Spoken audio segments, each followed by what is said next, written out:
ഗുസ്തിസ്ഥാനം വിനേഷ് ഫോഗട്ടുമായി ബന്ധപ്പെട്ട് രാഷ്ട്രീയം ചൂടുപിടിച്ചിരിക്കുകയാണ്. പല രാഷ്ട്രീയ പാർട്ടികളും തങ്ങളുടെ പാർട്ടിയിൽ ചേരാൻ വിനേഷ് ഫോഗട്ടിനോട് ഇപ്പോൾ ആവശ്യപ്പെടുകയാണ്. ഈ വിഷയത്തിൽ ആദ്യപടി പൊട്ടിച്ചത് കോൺഗ്രസ് ആണ്. അതായത് ഹരിയാനയിൽ ഒഴിവ് വരുന്ന രാജ്യസഭാ സീറ്റ് വിനേഷ് ഫോഗട്ടിന് നൽകണമെന്നതാണ് കോൺഗ്രസ് ആവശ്യപ്പെടുന്നത്. ഹരിയാനയിൽ ഇന്ന് ഒരു രാജ്യസഭാ സീറ്റ് ഒഴിഞ്ഞുകിടക്കുകയാണ്. തനിക്ക് ഭൂരിപക്ഷം ഉണ്ടായിരുന്നെങ്കിൽ വിനേഷ് ഫോഗട്ടിനെ രാജ്യസഭയിലേക്ക് അയക്കുമായിരുന്നുവെന്നും ഹരിയാന മുൻ മുഖ്യമന്ത്രിയും മുതിർന്ന കോൺഗ്രസ് നേതാവുമായ ഭൂപേന്ദ്ര സിംഗ് ഹൂഡയും അതുപോലെ അദ്ദേഹത്തിന്റെ മകനും പ്രമുഖ നേതാവും കൂടിയായ ദീപേന്ദ്ര ഹൂഡയും പറഞ്ഞു കഴിഞ്ഞിട്ടുണ്ട്. മാത്രമല്ല, സ്വർണ്ണ മെഡൽ നേടുന്ന താരത്തിന് നൽകുന്ന എല്ലാ പരിഗണനകളും വിനേഷ് ഫോഗട്ടിന് നൽകണമെന്നും അദ്ദേഹം പറയുന്നുണ്ട്. ഇത് ബി ജെ പിക്കുള്ള വലിയൊരു അടിയാണ്. ബി ജെ പി അതിൽ എന്ത് തീരുമാനം എടുക്കുമെന്ന് അറിയേണ്ടതുണ്ട്. മോദിയെ വിമർശിച്ച ഫോഗട്ടിന് മോദി ഇരിക്കുന്ന പാർലമെന്റിൽ ഇരിപ്പിടം നൽകാൻ ബി ജെ പി തയ്യാറാവില്ല എന്നത് ഉറപ്പാണ്.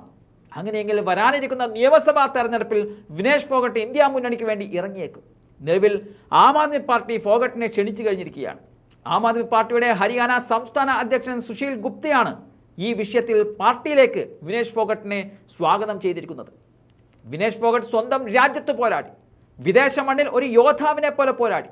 എന്നാൽ നരേന്ദ്രമോദിയുടെ ഇന്ത്യൻ സർക്കാർ രാജ്യത്തും വിദേശ മണ്ണിലും ഗൂഢാലോചന നടത്തി.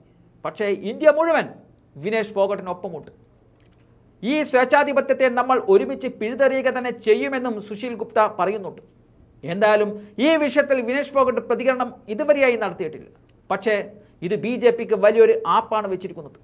ഫോഗട്ടിനെ പിണക്കിയാൽ അത് സംസ്ഥാന നിയമസഭാ തെരഞ്ഞെടുപ്പിൽ ബി ജെ പിക്ക് പാരയാകും. എന്നാൽ രാജ്യസഭാ സീറ്റ് നൽകിയാൽ അത് ബി ജെ പിക്കുള്ളിൽ തന്നെ വലിയൊരു കലാപത്തിന് കാരണമാവുകയും ചെയ്യും. എന്നാലും വരും നാളുകളിൽ എന്ത് തീരുമാനമാണ് ബി ജെ പി നേതൃത്വം കൈക്കൊള്ളുക എന്നത് കണ്ടറിയാം.